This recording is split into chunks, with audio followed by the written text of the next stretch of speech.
Hello दोस्तों, कैसे आप लोग? आई होप कि आप लोग अच्छे और मजे में होंगे। मेरा नाम है सुनील। पढ़ने वाले हैं हिंदी व्याकरण का एक टॉपिक जिसका नाम है विस्मय बोधक। विस्मयादि बोधक यानी कि सीरियल में विस्मयादि बोधक के बारे में जानेंगे। सबसे पहले समझते हैं कि विस्मयादि बोधक कहते किसको है। यानी कि जब कोई खुश होता है तो क्या बोलता है? वाह। या फिर कोई अच्छा काम करता है तो बोलता है शाबाश। तो ये सब जो शब्द है, ये सब को ही बोला जाता है विस्मयादि बोधक। यानी कि ऐसा शब्द जिससे क्या होता है, जिससे हर्ष यानी कि खुश, शोक, घृणा, क्रोध, इस सब का जो पता चलता है, विस्मय, भय, डर, इस सब का जो पता चलता है उसे बोलते हैं विस्मयादि बोधक। यानी कि जिससे क्या होता है, हमारे फीलिंग के यानी कि हमारे भाव के बारे में पता चलता है, उससे बोलेंगे विस्मयादि बोधक। जैसे कि वाह। और इसके बाद क्या होता है, उसमें विस्मयादि बोधक का चिन्ह लगता है। और कौन सा चिन्ह है वो? ये चिन्ह है जो कि लगता है। यानी कि विस्मयादि शब्द कब यूज होता है? वाक्य के सबसे पहले, और उसमें उसके बाद फिर लगता है विस्मयादि बोधक चिन्ह। और उसके बाद फिर उसके बारे में जो लिखना रहता है, उस वाक्य के डिटेल के बारे में कि वाह वो क्यों बोल रहा है, या फिर शाबाश, या फिर छीक, या फिर कोई भी जो विस्मयादि बोधक शब्द है वो क्यों बोल रहा है, उसका जो कारण है वो लिखेगा। जैसे कि वाह तुमने तो कमाल कर दिया, सबसे पहले क्या है? वाह, और उसके बाद फिर है विस्मयादि बोधक चिन्ह। आई होप कि आप लोग यहाँ तक समझ आ गया होगा।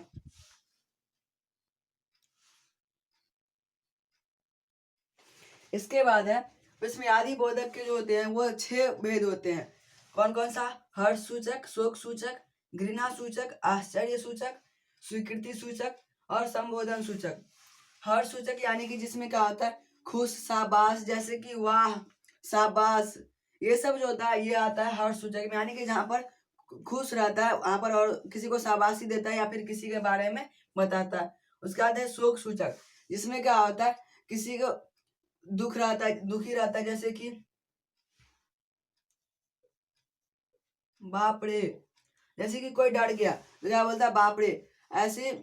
इसके बाद है घृणा सूचक, जिसमें घृणा सूचक में क्या आता है, जैसे कि हम लोग जिस चीज से नफरत करते हैं, जैसे छी, धत, ये सब हुआ घृणा सूचक का। उसके बाद है आश्चर्य सूचक, जिसमें क्या आश्चर्य रहता है, जैसे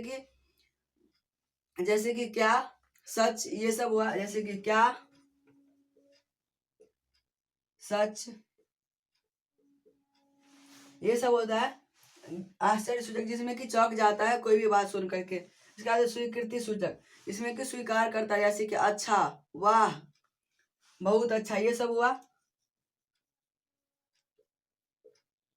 ये सब हुआ स्वीकृति सूचक, जिसमें कि स्वीकार करता है। इसके बाद संबोधन सूचक।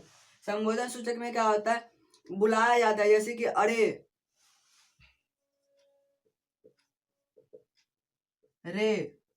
हम लोग संबंध बोधक में भी पढ़े थे, जैसे कि अरे रे, ये सब जाने कि बुलाने के लिए बोला जाता है, उसको बोलते हैं संबोधन सूचक। आई होप कि आप लोग को यहाँ तक समझ में आ गया होगा। इसके बाद सारे का एक एक उदाहरण देख लेते हैं।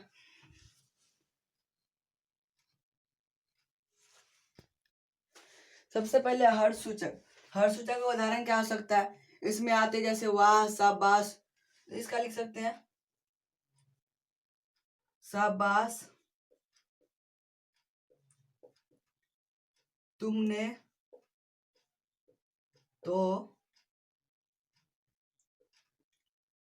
कमाल कर दिया।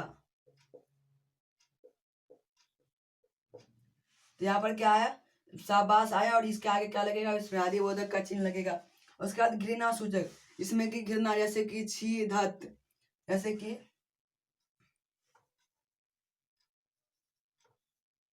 छी छी, कितनी गंदगी है। ऐसे कहीं पर गंदगी रहती है तो क्या बोलता है? छी छी, कितनी गंदगी है। तो ये हुआ घृणा सूचक, जिससे कि हम लोग नफरत करते हैं। उसके बाद शोक सूचक, यानी कि जिसमें दुखी रहते हैं, जैसे कि शोक सूचक क्या हो सकता है? शोक सूचक हो सकता है जैसे कि बाप रे इतना बड़ा सांप, क्योंकि उसमें बाप रे आता है।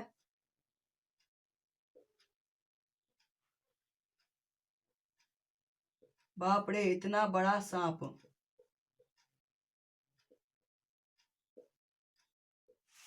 तो ये क्या हुआ, यहाँ पर बाप रे आया जो कि क्या है, विस्मयादि बोधक है। उसके बाद स्वीकृति सूचक, जिसमें कि स्वीकार होता है, जैसे कि बहुत अच्छा, ऐसे ही आगे बढ़ते रहो। क्या होगा, बहुत अच्छा, आगे बढ़ते रहो। उसके बाद है आश्चर्य सूचक, यानी कि जहां पर क्या होता है, आश्चर्य होता है, जैसे कि क्या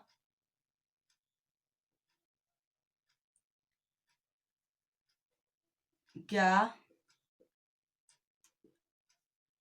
राम ने यह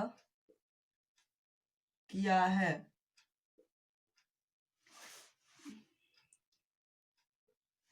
तो ये हुआ आश्चर्य सूचक। उसके बाद संबोधन सूचक, यानी कि जिसमें बुलाया जाता है, इसका हो सकता है अरे आप कब आए, यानी कि अरे ये हुआ संबोधन सूचक, और आप कब आए ये हुआ क्वेश्चन। आई होप कि आप लोग को यहाँ तक समझ में आएगा। मिलते हैं अगले वीडियो में, तब तक के लिए bye, take care, thanks for watching.